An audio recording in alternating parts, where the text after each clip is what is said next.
Stress is like pressure on the inside of solid material. Let's look at this bar for example. This internal pressure within a solid body is the result of reactionary or internal loads within a body.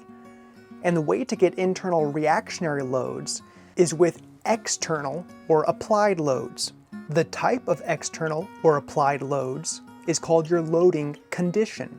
And depending on the way in which a type of load is applied, you'll use a specific mechanics equation to find your stress. And stress will always be in units of pressure, force per area. In the imperial system, what mechanics around my area call standard, that's PSI, pounds per square inch.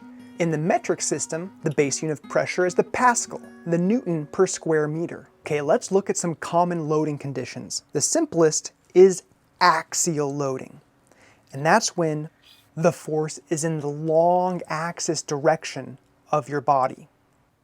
It might be in positive tension or negative compression. Another common load is the torque, a force crossed with a radial distance. The adjective we use when referring to torque is torsional. Another load is bending. The adjective we use when referring to bending is flexural.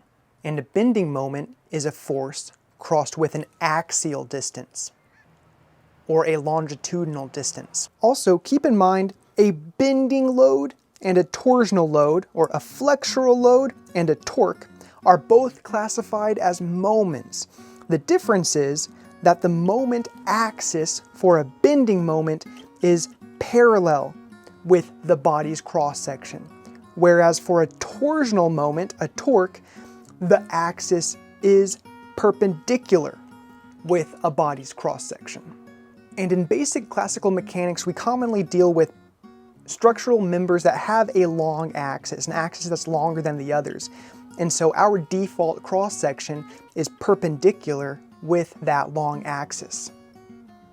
Now, keep in mind, these models are approximations. And if you ever want to know if your structure or whatever you're designing is going to be safe and functional for real, you have to do physical testing. All right, good luck.